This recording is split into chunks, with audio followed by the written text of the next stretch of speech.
सुंदर चेहरा या अच्छा व्यवहार।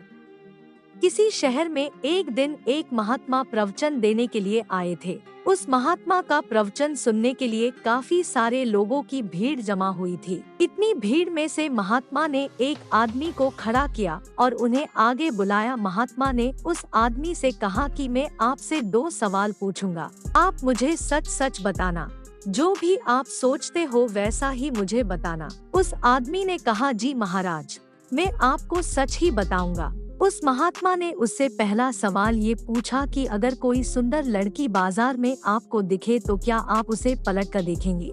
उस आदमी ने कहा, जी जरूर। उस वक्त अगर मेरे साथ मेरी बीवी ना हो तो मैं पलट कर जरूर देखूंगा। उस आदमी का ये जवाब सुनकर प्रवचन सुनने आए सभी लोग हंसने लगते हैं। तभी महात्मा जी ने उस आदमी से पूछा कि आपको उस लड़की का चेहरा कब तक याद रहेगा? उस आदमी ने कहा, मुझे वो चेहरा तब तक याद रहेगा जब तक मैं उससे सुंदर लड़की न देख लूं। उस आदमी का ये जवाब सुनकर वहाँ हाजिर लोग फिर से हंसने लगते हैं। फिर वो व्यक्ति बाद में बोलता है कि ज्यादा से ज्यादा मुझे वो लड़की 2 से 3 दिन तक याद रहेगी। महात्मा जी ने कहा, अच्छा ठीक है, अब मेरा दूसरा सवाल आपसे ये है कि अगर मैं आपको एक उपहार दूं और मैं आपसे कहूं कि आपको ये उपहार दिल्ली में एक अमीर बिजनेसमैन रहता है, उसके घर तक पहुंचाना है, तो क्या आप मेरा ये काम करोगे? उस आदमी ने कहा, जी बिल्कुल, क्यों नहीं, जैसा आप कहो वैसा मैं करूँगा।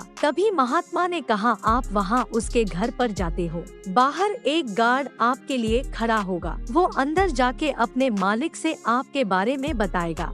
वो बिजनेसमैन अपने सब काम छोड़कर आपसे मिलने के लिए बाहर आएगा। सिर्फ इतना ही नहीं, वो बाहर आकर आपसे उपहार लेके आपको अंदर आने के लिए कहता है और आपके मना करने के बावजूद भी वो आपको अपने घर में लेकर ही जाता है। फिर वो बिजनेसमैन आपसे खाना खाने के लिए आग्रह करता है।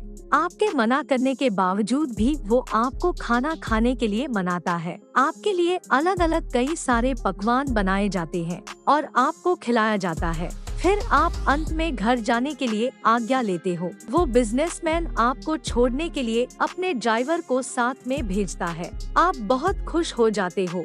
इतना बोलने के बाद महात्मा उस आदमी से पूछते हैं कि अब आप बताइए कि आपको उस बिजनेसमैन का चेहरा कितने दिनों तक याद रहेगा? तब उस आदमी ने कहा कि महाराज, मुझे उसका चेहरा जिंदगी भर याद रहेगा। इस कहानी से हमें यही सीख मिलती है कि हमें जीवन में अपनी सुंदर छवि बनाने में ध्यान देना चाहिए, न कि सुंदर चेहरा, क्योंकि लोग चेहरा भूल जाते हैं पर आपका व्यवहार कभी नहीं भूलते हैं। आशा करती हूँ कि एक छोटी सी कहानी आपको पसंद आई होगी। कहानी पसंद आई हो तो लाइक, सब्सक्राइब और शेयर करें और एक कहानी आपको कैसी लगी कमेंट करके बताएं।